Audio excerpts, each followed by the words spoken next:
वर्षों से मिली असफलताओं के कारण मेरा जीवन दिशाहीन सा हो गया है। जो भी लेता हूँ गलत ही हो जाता है। इससे आत्मविश्वास डगमगा सा गया, भय, दुख, अनिद्रा बढ़ गई है। देखो, जब तक हमारे पूर्व पाप नष्ट नहीं होंगे तो हम कोई भी सफलता का कार्य करेंगे तो हमें असफलता में गिरा देंगे। हम बहुत सकारात्मक सोच रखना चाहेंगे, हमें नेगेटिव सोच में पहुंचा देंगे। यह है पाप का परिणाम।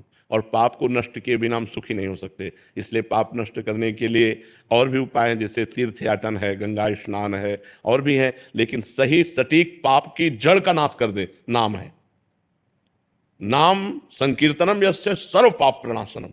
आधा घंटा नाम कीर्तन करो जोर जोर से, और चलते फिरते नाम जप करो, देखो सब पॉजिटिव हो जाएगा। आधा घंटा कोई नाम कीर्तन करो, जो नाम प्रिय हो आपको, हरे कृष्ण श्री राम जय जय, जो भी राधा राधा राधा, खूब जोर जोर से भगवान नाम कीर्तन करो और चलते फिरते नाम जप करो। फिर देख लो आप उसका परिणाम, फिर आप खुद अनुभव करें। लेकिन लंबे समय तक, 2-4 दिन किया फिर पाप कर लिया, फिर 2-4 दिन किया पाप किया, वो बात नहीं है। पाप आचरण रोक करके लंबे समय तक करो तो तुम्हारे पाप नष्ट हो जाएंगे, सफलता हाथ लग जाएगी। सबको सफलता क्यों नहीं प्राप्त होती, सबको सुख प्राप्त क्यों नहीं होता, लेकिन सब लोग सुख के लिए ही कार्य करते हैं और दुख क्यों प्राप्त होता है? उसका कारण पाप है। हम पाप कर्म वर्तमान में भी करते हैं, और जो भूत में पाप कर्म किए हैं उसके लिए ही कार्य करते हैं, और दुख क्यों प्राप्त होता है? उसका कारण पाप है।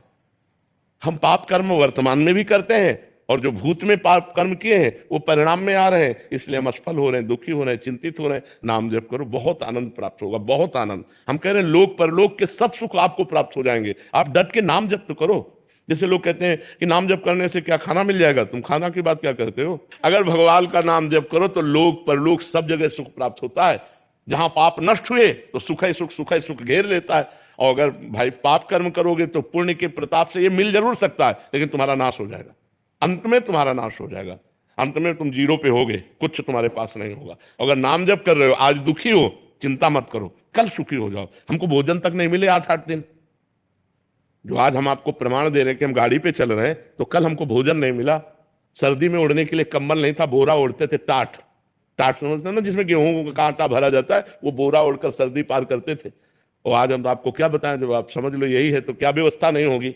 हर व्यवस्था है, राजा बाबू की तरह भगवान रख रहे हैं। तो कल जो था, वो जो दुख में था, उसमें हम धर्म को नहीं त्यागा, बड़ी कठिनाई से आगे बढ़ते रहे, तो आज वो बात आ गई जो लौकिक और पारलौकिक। ये तो सांसारिक सुख है, लेकिन भागवतिक सुख हम तुम्हें बता भी नहीं सकते कि कितना भगवान हमें आनंद देते हैं। इसलिए नाम जप करो, चिंता न करो, सफलता चरण चूमेगी यदि भगवान की शरण में हो और भगवान के आश्रित हो। महाराज जी, निरंतर प्रयासों के बाद भी जब असफलता मिलती रहे तो स्वयं को भाई मोटिवेट क्या और प्रयास सकारात्मक। करते हो? लौकिक ही प्रयास तो करते हो ना, अपने पूर्व पाप के नष्ट करने का प्रयास तो नहीं करते कि आप कोई अनुष्ठान कर रहे हैं, आप भजन कर रहे हैं, आप परोपकार कर रहे हैं, आप तीर्थयाटन कर रहे हैं पवित्र भाव से। ये तो सब कुछ है नहीं। तो पूर्व में जो पाप कर्म किया है, अब जो आप सफलता के लिए प्रयास करते हैं, वो आपको असफल कर देता है, गिरा देता है। तो आपका प्रयास कोई आध्यात्मिक है क्या? तो फिर बिना आध्यात्मिक प्रयास के आप कैसे विजय प्राप्त कर सकते हैं? जो हमने पूर्व में पाप किए हैं, गलतियां की हैं, वो हमको दुख देंगे ना। हम पढ़ लिख करके अच्छा बनना चाहते हैं, हमको गिरा देंगे। हमारे पास सर्टिफिकेट लेकिन नौकरी नहीं मिलेगी, व्यापार में पैसा लगाते हैं लेकिन सफलता नहीं मिलती है, तो वो हमको दुख देगा ना पाप कर्म। तो उस पाप कर्म को नष्ट करने के लिए हम क्या प्रयास करते हैं? विचार कीजिए। कोई प्रयास नहीं करते ना, तो उसके लिए प्रयास करो। हम कह रहे हैं कुछ मत करो, राधा राधा राधा राधा राधा नाम जपना शुरू करो। काउंटर लो और गिनती से 50,000 रोज नाम जप करो। फिर हमें बताओ लंबे समय तक। ये नहीं कि अब 4 दिन बाद हमसे प्रश्न करो कि 50,000 नाम जप किया, हमारी नौकरी नहीं लग गई, हमारा काम नहीं बना। लंबे समय तक जप कीजिए, फिर देखिए सफलता मिलती है कि नहीं। कुछ जने बिना प्रयास के भी महाराज जी, क्या उनका पूर्व का प्रार्थना?